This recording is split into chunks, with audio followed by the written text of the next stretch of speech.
और वेक्टर होता है जिसमें डायरेक्शन ऐड हो जाती है। ठीक है, 90% सही हो दिव्यांग। कोई और बताना चाहता है स्केलर और वेक्टर के बारे में?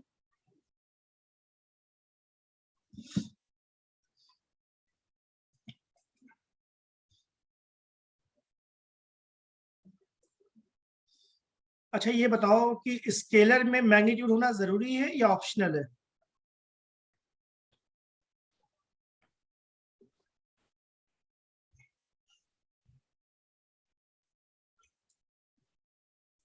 सबको मेरी आवाज तो आ रही है ना?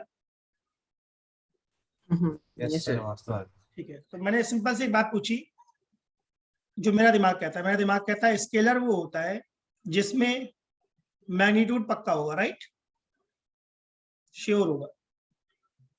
डायरेक्शन मे और मे नॉट बी।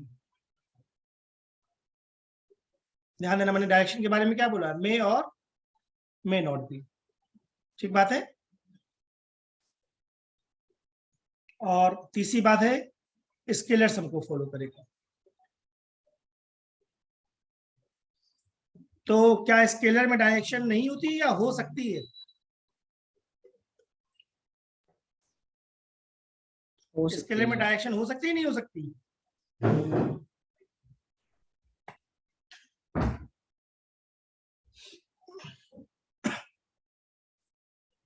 मैं एग्जांपल देता हूं। करंट पता है सबको?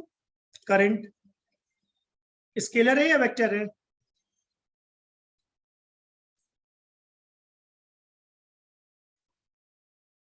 करंट स्केलर है या वेक्टर है?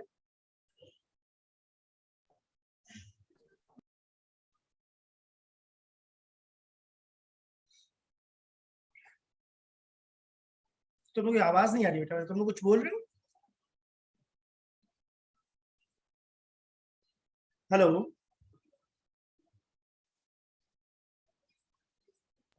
Yes sir, yes sir. मेरी आवाज तुम लोगों को आ रही है ना? हाँ हाँ यस सर। ठीक है, ठीक है। तो मैं ये जानना चाह रहा हूँ कि स्केलर कौन होता है जिनमें मैग्नीट्यूड कंपलसरी है और स्केलर सम डेफिनेटली फॉलो करेगा। डायरेक्शन में मैंने क्या लिखा है, मे और मे नॉट बी, मतलब डायरेक्शन कंपलसरी नहीं है, ऑप्शनल होता है।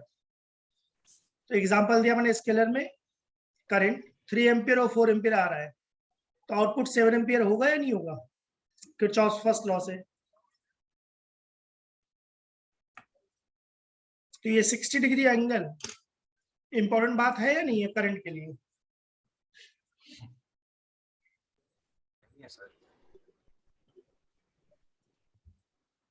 No sir. बिल्कुल ठीक बात है, एंगल इंपॉर्टेंट बात नहीं है। कुछ भी एंगल हो, 3 एम्पियर और 4 एम्पियर का सम 7 एम्पियर हो रहा है क्या? तो इसको हम लोग कहते हैं स्केलर सम। अमन, तुम्हें आवाज आ रही मेरी? Parth? Yes sir. Yes sir. तो आई होप जो बुक में डेफिनेशन लिखी है वो मैंने नहीं बताई, राइट? मैं तुम्हारे दिमाग में ये आइडिया डालना चाह रहा हूँ, स्केलर होने की 3 बातें हैं। मैग्नीट्यूड होना कंपलसरी है, स्केलर सम होना कंपलसरी है, और डायरेक्शन ऑप्शनल है। सही है? हाँ जी सर। ठीक है, जैसे कि टेम्परेचर एंड डिस्टेंस, इसमें क्या खास बात है समझते हैं। डिस्टेंस पॉजिटिव होता है या नेगेटिव हो सकता है? पॉजिटिव ही होता है sir. Only positive, only positive. And temperature negative भी हो सकता है। नेगेटिव चार्ज नेगेटिव हो सकता है। बढ़िया। तो इसका मतलब मैं तुम्हारे दिमाग में ये आइडिया डालना चाह रहा हूँ, एक मिसकॉन्सेप्ट होता है लोगों के दिमाग में कि स्केलर इज ऑलवेज पॉजिटिव। ऐसा कुछ भी नहीं है, right? Yes sir. Yes sir. Some scalars are only positive like distance or mass, but some scalars can be positive or negative. Negative. और स्केलर के लिए 3 बातें हैं, मैग्नीट्यूड पक्का होना चाहिए, स्केलर सम होना चाहिए। स्केलर सम का मतलब 2 kg plus 3 kg is 5 kg, simple addition, angle से कोई फर्क नहीं पड़ता। और डायरेक्शन मैंने बोला ऑप्शनल है, हो भी सकती है और नहीं भी हो सकती। नहीं। ठीक है, ये सब सुनते जाओ, नोट मत करना, मैं अभी पीडीएफ भेज दूंगा बाद में क्लास के बाद, ठीक है?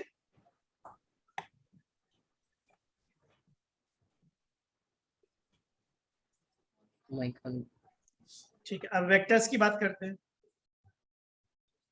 वेक्टर्स में भी 3 बातें होनी चाहिए। सबसे पहली बात, मैग्नीट्यूड होना चाहिए नहीं होना चाहिए? होना चाहिए। होना चाहिए, कंपलसरी है, राइट? डायरेक्शन बेटा होनी बोलोगे चाहिए। तो समझ में आएगा, हेजिटेट नहीं होनी करो। चाहिए। डायरेक्शन भी कंपलसरी है, राइट? Yes sir. ऑप्शनल नहीं है, कंपलसरी। एंड लास्ट मैंने बोला स्केलर सम होगा या वेक्टर सम होगा? वेक्टर सम होगा सर। वेक्टर सम का मतलब मैं बोलना चाह रहा हूँ एंगल इज इंपॉर्टेंट। इम्पोर्टेंट। इसके अलावा एंगल बदलने पे वैल्यू चेंज हो जाएगी। वेक्टर्स में, स्केलर्स में कोई फर्क। नहीं नहीं पड़ेगा। पड़ता। तो बेस्ट एग्जांपल मुझे लगता है, हम ए से बी जा रहे हैं 4 मीटर, देन बी टू सी जा रहे हैं 3 मीटर, तो कितना डिस्टेंस चले हम लोग? 7 7 मीटर। तो क्या डिस्टेंस का मतलब मैं एक्चुअल पाथ बोलना चाह रहा हूँ? हाँ जी सर। Yes sir. और ए टू सी ये हमारा क्या है? Displacement. Displacement. Displacement.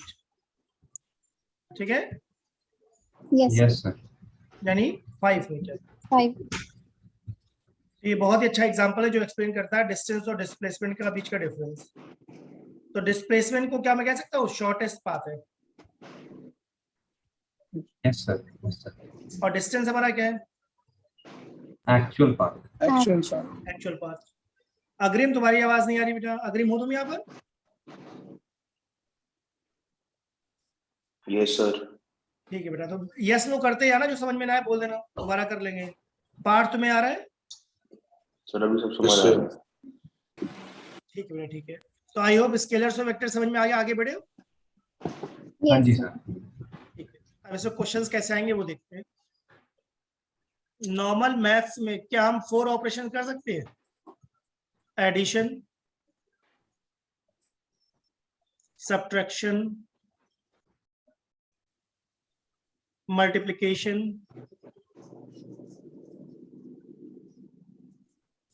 And division. ठीक है, यस सर। बट मैथ्स में चारों कर सकते हैं, बट वेक्टर्स में अगर मैं बात कर रहा हूँ तो वेक्टर में एडिशन कर सकते हैं, सब्ट्रैक्शन कर सकते हैं, मल्टीप्लिकेशन कर सकते हैं, बट डिवीजन नहीं कर सकते। नहीं कर सकते। तो ध्यान रखना, वेक्टर्स कभी भी डिवाइड नहीं होंगे। नहीं होंगे। एग्जाम में ऐसा क्वेश्चन पूछेगा, a equal to 4i cap, b equal to 2i cap, सही?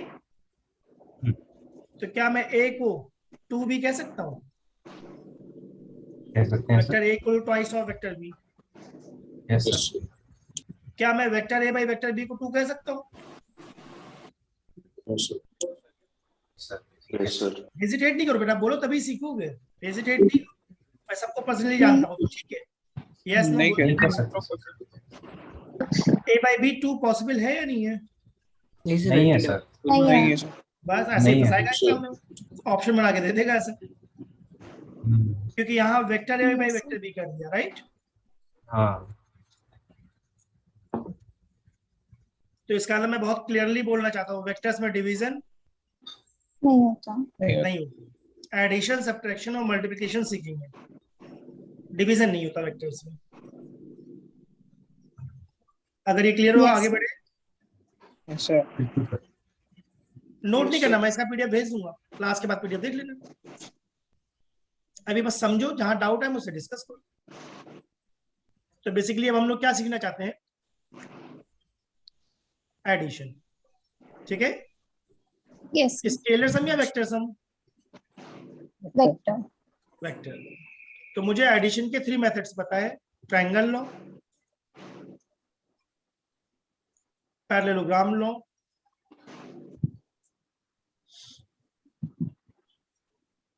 And polygon.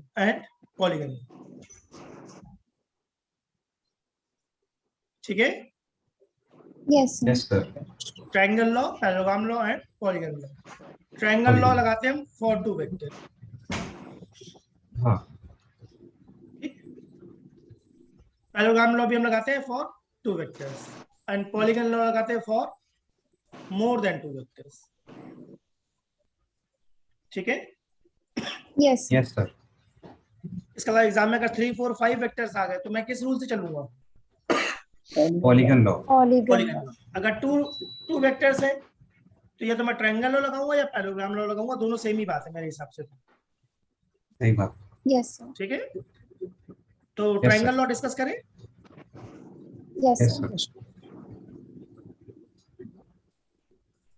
अब लॉजिक पकड़ना है, मैं लॉजिक क्या बताता हूँ, किस टॉपिक में क्या सोचना है, इससे ही क्वेश्चंस बनेंगे एग्जाम में।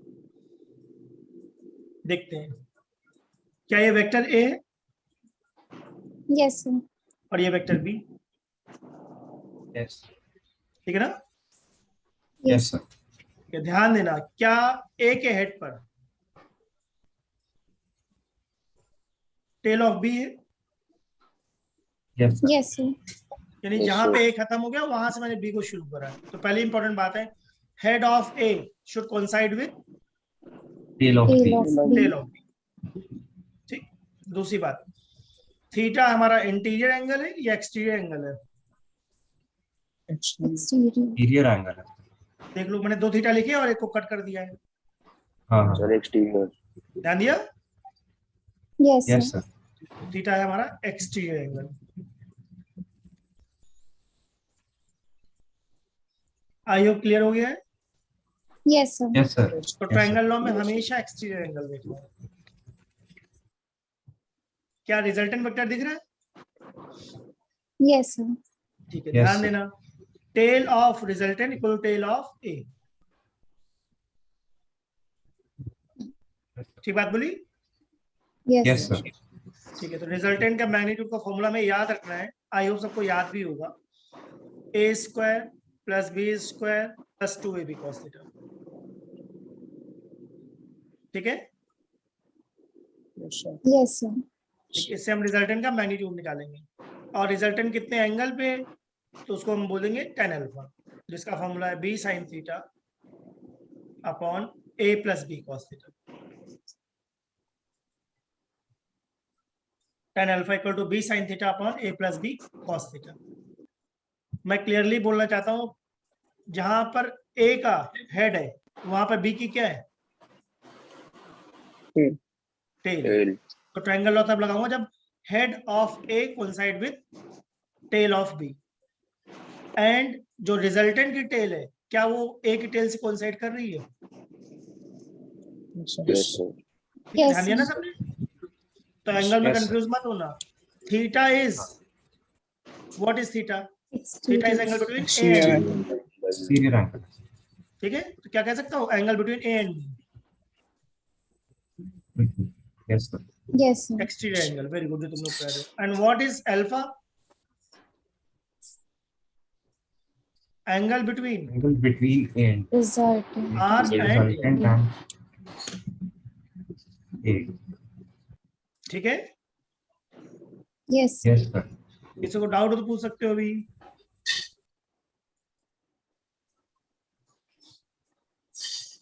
गुनगुन, तुम्हें समझ में आ रहा है क्या चल रहा है ये? Yes.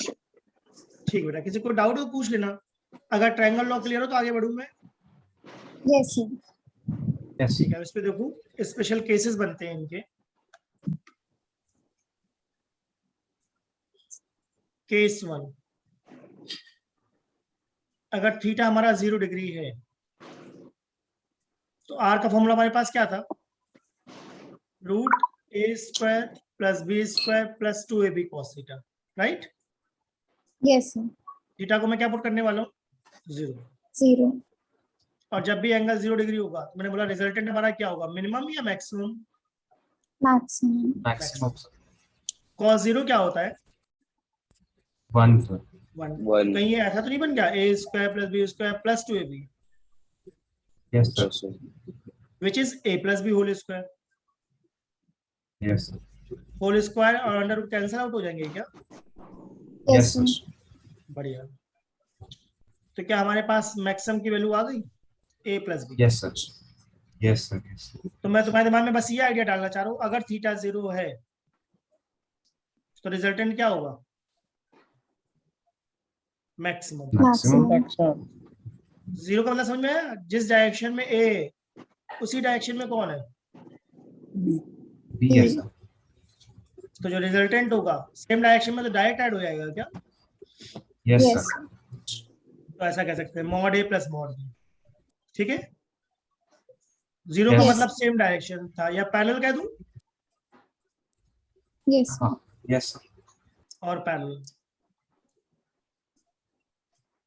180 का क्या मतलब है? Opposite direction. Opposite direction. Opposite direction. और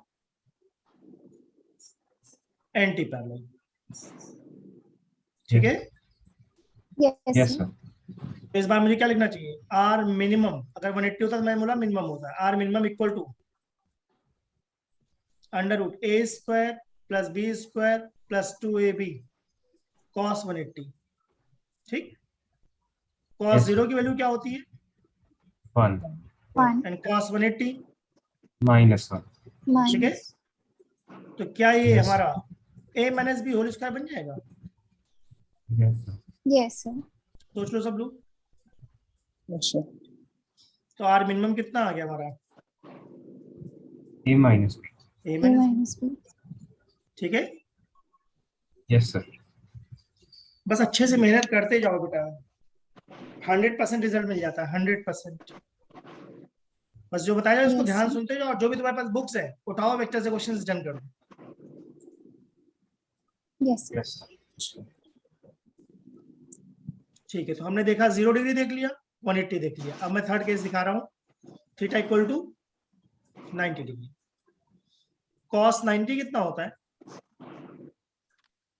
0. 0. 0, sir. तो किसी दिमाग में कोई आइडिया आता है ना तो बोला करो बेटा, राइट रॉन्ग सब चलता रहता है, तो कभी हेजिटेट नहीं करना कि गलत बोल दिया, कोई बात नहीं, चलता है। बट दिमाग में जो आइडिया है बोला करो कि सर इसका आंसर ये लग रहा है। तो कॉस 90 मैंने डाल दिया तो क्या बन गया? A square plus B square. A square plus B square. Cos 90 तो 0 हो गया, तो कहीं पाइथागोरस वाला केस तो नहीं बन गया? Yes, sir. सही ना? Yes, Yes, sir. sir. ठीक है, अब मैंने एक क्वेश्चन दिया, जितना हमारा ए उतना ही हमारा बी है, और वो किसके इक्वल है? आर के। R. तो थीटा बताओ कितना आएगा? A is equal to B is equal to R, then value of theta is 120. बहुत बढ़िया। किसका आंसर है बेटा? मैं पहचान नहीं पाया। Aman. ओके अमन, वेरी गुड। और कोई बताना चाहता है?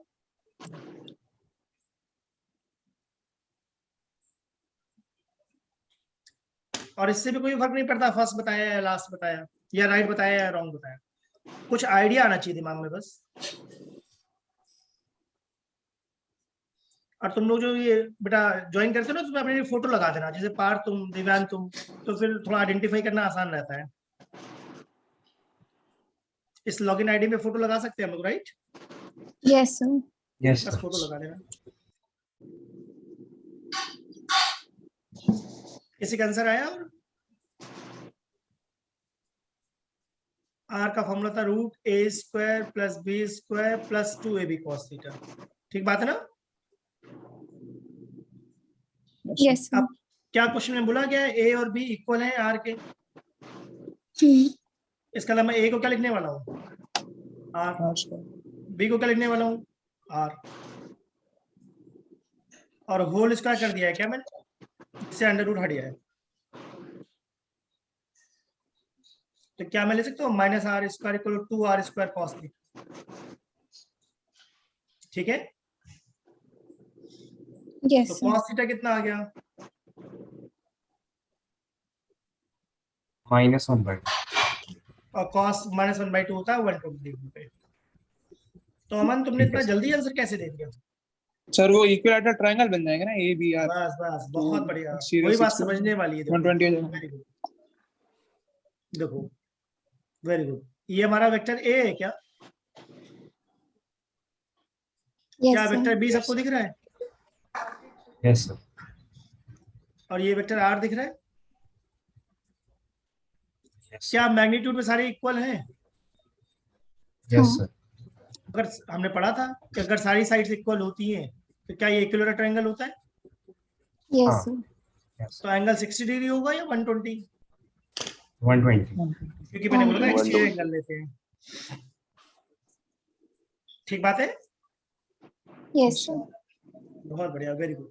और मैं बस एक ही चीज चाहता हूँ, तुम लोग अटेम्प्ट करो और आंसर बोलो, राइट रॉन्ग चलता रहेगा, उसकी चिंता मत करना। अगर ये क्लियर हो तो आगे बढ़ूं मैं। Yes, sir. सबको क्लियर हुआ? Yes, sir. ठीक है, नोट नहीं करना, मैंने कहा ना मैं इसका पीडीएफ भेज दूंगा। नोट करने को क्यों मना कर रहा हूँ? टाइम बच जाएगा क्या? Yes, sir. ठीक है। और अपनी कोई भी क्लास है तुम 11 o'clock के बाद रखना, हो सकता है मैं 11 तक पढ़ा दूं, मतलब ये टॉपिक खत्म करना, जितना भी टाइम लगेगा मैं करा दूंगा, 1.5 घंटे 2 घंटे Yes, जो sir. भी लगे। तो कोई भी क्लास रखना है तो 11 o'clock के बाद रखना। चलो देखते हैं पैरेललोग्राम लॉ क्या कहता है। अगर ट्रायंगल लॉ में प्रॉब्लम है तो बेटा भी रुक सकते हैं हम लोग। अगर सबको कंफर्टेबल है तो मैं आगे बढ़ूं।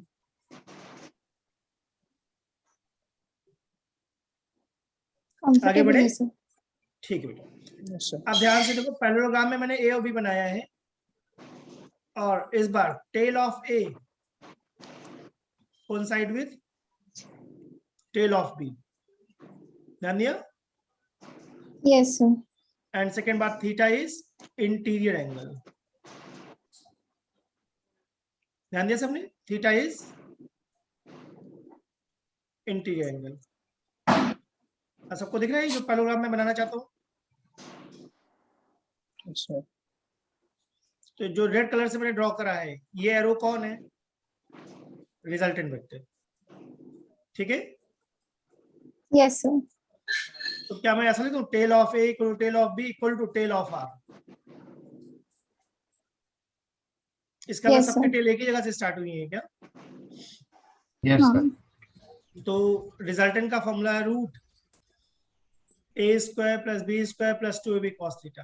इसका फॉर्मूले में कोई चेंज आया है या सेम फॉर्मूला है? Same. Same है sir. सेम फॉर्मूला है। tan अल्फा क्या हो जाएगा? b sin theta upon A plus a B plus B cos theta. cos theta. जैसे मैंने अल्फा डिफाइन करा था, वैसे मैंने एक और एंगल डिफाइन कर दिया, बीटा। तो बीटा के लिए मैंने बोला फॉर्मूले में क्या करना है, ए और बी को Interchange. इंटरचेंज कर देना, ठीक है। Yes, तो sir. क्या tan बीटा Yes, बन sir. जाएगा, a sin Yes, theta sir. Upon b plus a cos theta, Yes, sir. ठीक है। या क्या हम ऐसा भी कह सकते हैं, beta is theta minus alpha, हाँ. Yes, sir. ठीक है। अब मैं चाहता हूं ये मैथ्स के 3 फॉर्मूले याद होने चाहिए cos 2 थीटा के, 2 cos square theta minus 1 minus 2 sin square theta and cos square theta minus sin square theta, जिसमें फर्स्ट और सेकंड काफी यूज होते हैं, थर्ड यूज नहीं होता, थर्ड को मैं भी हटा देता हूँ, ठीक है। फर्स्ट और सेकंड याद करना। वैसे sin 2 थीटा का एक फॉर्मूला होता है 2 sin थीटा cos थीटा। तो इन फॉर्मूलों की जरूरत पड़ेगी, तो याद होना चाहिए सब लोगों को। cos 2 theta is 2 cos square theta minus 1 और 1 minus 2 sin square theta, and sin 2 theta is 2 sin theta cos theta. अब इसमें क्वेश्चंस कैसे आएंगे देखें। Yes, sir. Yes, sir. Exam में क्वेश्चन इस पे ऐसे आते हैं, सपोज a इज इक्वल to b, then find resultant comma alpha. इसका नाम है रिजल्टेंट निकालना है, रिजल्टेंट का मैग्नीट्यूड और अल्फा एंगल निकालना है। Theta is angle between A and b. तो मैं चाहता हूं तुम लोग ट्राई करो, देन डिस्कस करते हैं।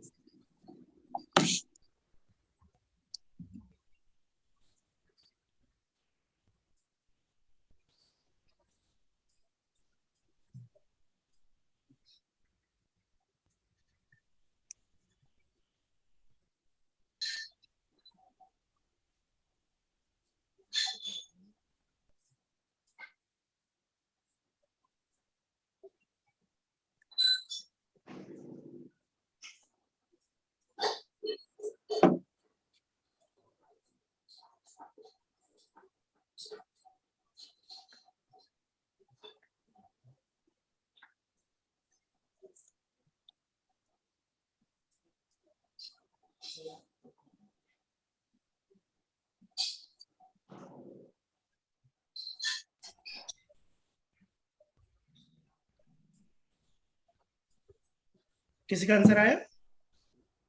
यहाँ पे किसी के लाइक एक ही टर्म में निकलेगा क्या कि यहाँ पे ए और बी तो पता कैसे निकालेंगे? हाँ, अरे देखते हैं। देखो पहले फॉर्मूला पता है, रूट ए square plus B square plus 2ab cos theta. Yes, sir. अब क्वेश्चन में क्या बोला है, b is a। Yes sir. Yes, sir. क्या मैं b को a पुट कर सकता हूँ? हाँ। ठीक है, ट्राई करो, एफर्ट डालना इंपॉर्टेंट बात है, धीमे धीमे आंसर भी आने लगेगा। क्या a square plus a square को 2a स्क्वायर कह सकता हूँ? Yes, sir. तो कुछ कॉमन तो कॉमन नहीं भी ले है? सकते हैं। 2a square sir. बहुत बढ़िया। 1 plus सही है? cos theta. क्या आज मैंने कोई फॉर्मूला सिखाया है ऐसे? cos 2 theta is 2 cos square theta minus 1। Yes sir. cos theta को हाँ। क्या मैं ऐसे कह सकता हूँ, 2 cos square theta by 2 minus 1। Minus 1। Yes sir. इससे देखो क्या फायदा होगा। cos थीटा को लिख दिया मैंने 2 cos square theta by 2 minus 1। तो क्या कुछ कैंसिल हो गया? 1 एंड माइनस 1। तो क्या बन जाएगा, under root 4a square cos square theta by 2 which is 2a cos theta by 2. Logical? Yes, sir. I hope सबको क्लियर हुआ मैंने क्या बोला। तो यहां तक सब लोग सॉल्व कर लेंगे क्या, under root 2a square 1 plus cos theta, but ये ऑप्शन में नहीं हो, हाँ। है ना, ऑप्शन में cos थीटा बाई 2 वाली फॉर्म होगी। Yes, sir. अब एंगल निकालने की कोशिश करें। सो tan थीटा बाय 2 आएगा क्या? वेरी गुड, बहुत बढ़िया, बहुत बढ़िया। मैं चाहता हूँ तुम लोग ट्राई करो, फिर डिस्कस करते। बट वन क्वेश्चन के लिए मैं मैक्सिमम 2 मिनट्स दूंगा।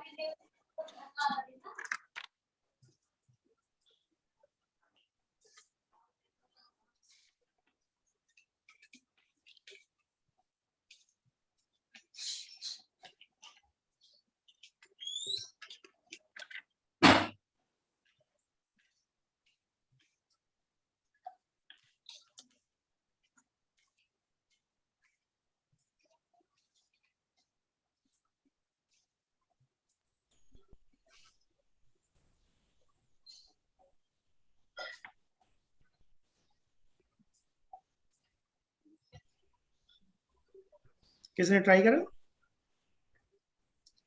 tan alpha is b sin theta upon a plus b cos theta, right?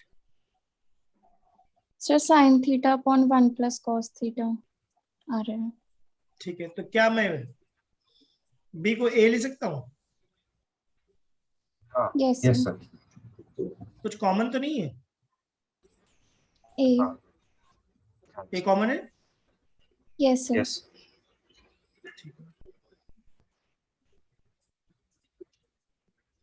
अब ये बताओ, क्या साइन थीटा को हम ऐसे कह सकते हैं, 2 sin theta by 2 cos theta by 2 cos theta. Yes sir. Upon, अभी देखो मैंने सॉल्व करा था, 1 प्लस cos थीटा को मैंने क्या लिख दिया था, 1 plus 2 cos square One. theta by 2 मतलब minus 1. 1 प्लस cos थीटा था, cos थीटा को मैंने क्या पुट कर दिया था, 2 cos square Theta theta by by Theta. 2 minus 1। Yes sir. ठीक है, मैं नेक्स्ट पेज में करता हूँ, यहाँ स्पेस नहीं है।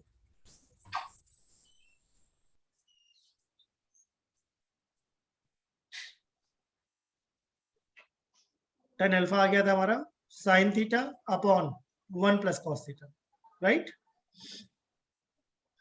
sin थीटा को मैंने लिख दिया 2 sin theta by 2 cos theta by 2 upon 1 plus cos theta को लिख दिया मैंने 2 cos square theta by 2 minus 1। सही है? Yes sir.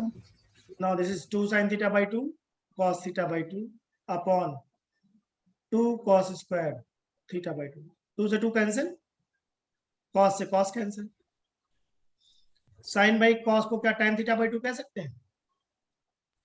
Yes, sir. Yes, sir. Sorry, तो अल्फा कितना आ गया हमारा? Theta by 2. थीटा बाई 2, ठीक है। Yes, sir. अब इसकी लॉजिकल अंडरस्टैंडिंग क्या है देखो, जो मेरे दिमाग में चल रही है। अगर ये वेक्टर हमारा ए मैग्नीट्यूड में और ये भी है, तो रिजल्टेंट बिल्कुल एंगल बाइसेक्टर पे है क्या? Yes, Yes, sir. sir. जिसकी वैल्यू क्या आई थी? 2a cos theta by 2। Yes, sir. और एंगल बाइसेक्टर का क्या मतलब है? Equal part बिल्कुल में mid पर, bisect करेंगे. मतलब Yes, बिल्कुल mid पर. मिड पर है, right? Yes, sir. So alpha is theta by 2 and beta is theta by 2। Theta by Theta by 2. 2. अब एग्जाम में अगर ऐसा बोलते a is greater than b, a is greater than B. b, तब alpha theta by 2 के equal तो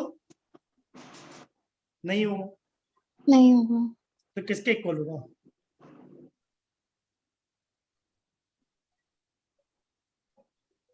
मतलब more than theta by 2 होगा या लेस देन थीटा बाई 2 होगा?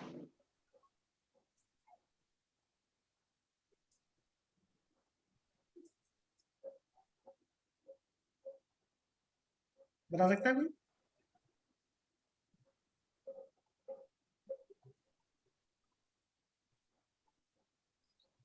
क्या मैंने ये बताया कि अगर a और b इक्वल है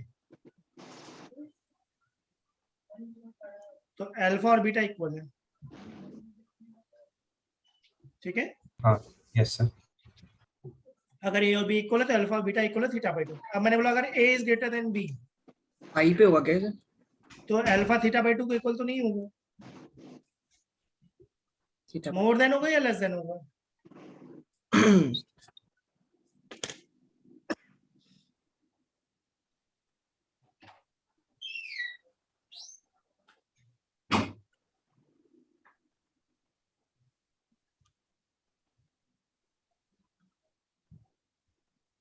मैं कहना चाह रहा हूँ बड़ा अल्फा वेक्टर जो ज्यादा बड़ा होगा होगा. वो स्मॉल एंगल बनाएगा और जो स्मॉल वेक्टर होगा वो लार्जर एंगल बनाएगा। Hmm. अच्छा, इसको एग्जांपल से मैं सिखाऊं इसी बात को? Yes, sir. चलो मैं एग्जांपल देता हूँ, देखना ध्यान से। मैंने दो वेक्टर्स लिए 6 और 6, कितने एंगल पे? 90. 90। तो क्या मैंने एक हिसाब से स्क्वायर बना दिया है? अच्छा. Yes, sir. तो क्या रिजल्टेंट 6√2 हो जाएगा पाइथागोरस से? Yes, sir. और एंगल दोनों तरफ से 45 होगा या नहीं होगा? होगा. तो ये कौन सा केस था जिसमें a और b क्या है? Equal. r किसके इक्वल था? 2a cos 2 theta by 2, cos theta by Theta 2. by 2. और अल्फा और बीटा थे थीटा बाई 2 के इक्वल। Theta by 2. सही है? Yes, sir. Yes, sir. चलो एक केस और बताता हूँ, case 2। a is greater than b। इसका मतलब मैंने b को 6 रहने दिया क्या? Yes, sir. Yes. और a को इस बार मैंने कितना कर दिया है? 8. 8। तो अब ये स्क्वायर है या रेक्टेंगल बन गया है? Angle, sir. Rectangle. बढ़िया। पहले क्या था? Square. स्क्वायर। तो जो रिजल्टेंट आएगा क्या वो 10 मीटर आएगा पाइथागोरस से? Yes, sir. या फॉर्मूला लगा लो, ठीक है? Yes, sir. Pythagoras आ जाए. क्या डायग्राम में थीटा 90 दिख रहा है सबको? Yes, sir. हाँ. अल्फा दिख रहा है? Yes, sir. This is alpha. तो हम लोग क्या लिखेंगे? हाँ. tan alpha equal to 6/8 means 3/4। हाँ. अब किसी को पता है कि tan 3/4 कब होता है? Sir, alpha 37. वेरी गुड, बिल्कुल सही है। अगर नहीं पता है तो आज से ये याद रखना है, ट्राइंगल 37 डिग्री वाला, ठीक है? इसमें साइन Yes, 37 कितना होगा? 3/5. Cos 37 4/5. 4/5. and tan 37. 3/4. क्या मेरे इस एग्जांपल से क्लियरली दिख रहा है कि अल्फा 37 आ गया? इसका मतलब alpha is less than θ/2. Yes, sir. Similarly अगर हम बीटा फाइंड आउट करेंगे तो क्या मैं बीटा को कह सकता हूँ 90 minus alpha? Yes, sir. Yes, sir. तो 53 डिग्री तो नहीं आ जाएगा? Yes, sir. So beta is more than θ/2. Yes, sir. ठीक है, हाँ, ये मीटिंग बेटा 40 Yes, मिनट्स sir. में खत्म हो जाएगी ना, मैं दोबारा लिंक भेज दूंगा. हाँ, yes, sir. और आई थिंक शायद सेम लिंक से भी चल जाती है मीटिंग, ऐसा भी कुछ होता है. Yes, sir. चल जाती है शायद. हाँ कुछ है, एक बार वो लिंक दोबारा क्लिक करके देखना, नहीं होगा तो मैं लिंक दोबारा भेज दूंगा. तो आई होप सबको ये बात समझ में आ Okay, गई sir. मैं क्या सिखाना चाह रहा था. अगर वेक्टर्स इक्वल है तो रिजल्टेंट एंगल बाइसेक्टर पे होगा. अगर वेक्टर्स इक्वल नहीं है तो बड़ा वेक्टर छोटा एंगल बनाएगा और छोटा वेक्टर बड़ा एंगल बनाएगा. बड़ा एंगल. ठीक है, Yes, sir. बहुत बढ़िया. आगे बढ़े. Yes, sir. ठीक है, अब हमारा कौन सा लॉ है? Polygon. Polygon law. इसका मतलब वेक्टर एडिशन में मैंने 3 लॉज बोले थे, triangle, parallelogram and polygon law, right? Yes, sir. Polygon law क्या कहता है कि अगर मेरे पास काफी वेक्टर्स हैं, 5-6 vectors, A B C D E, suppose इतने वेक्टर्स है, राइट? Yes, sir. तो जो रिजल्टेंट वेक्टर होगा वो ए की स्टार्टिंग से और लास्ट वेक्टर के हेड तक जाएगा. दिख रहा है? Yes, sir. जो क्लोजिंग साइड होगी, स्टार्टिंग पॉइंट दिख गया सबको? Yes, sir. ए की जो टेल है दैट इज स्टार्टिंग पॉइंट, और एंड पॉइंट क्या है? E E का का head. head. ई का हेड. टेम्परेचर पानी देना. तो रिजल्टेंट हमारा कहाँ से स्टार्ट होगा? A की टेल से E के हेड तक. ए की टेल से, मतलब स्टार्टिंग जहाँ से हुई वहां से लेकर फाइनली जहाँ पहुंचे उनके बीच का, हाँ. Right? Yes, sir. Yes, Yes, sir. इसका मैंने कोई फॉर्मूला नहीं बताया, बस आइडिया दिया कि पॉलीगन लॉ ऐसा चलता है. yes, sir. ठीक है, ठीक है सर. ठीक है. हम सपोज एग्जाम में ऐसा आ जाए, ये वेक्टर 10 है, ये वेक्टर 10 है, ये चलो इसको 20 कर देता हूँ. ठीक है, और एक वेक्टर हमारा 10 ऐसा है.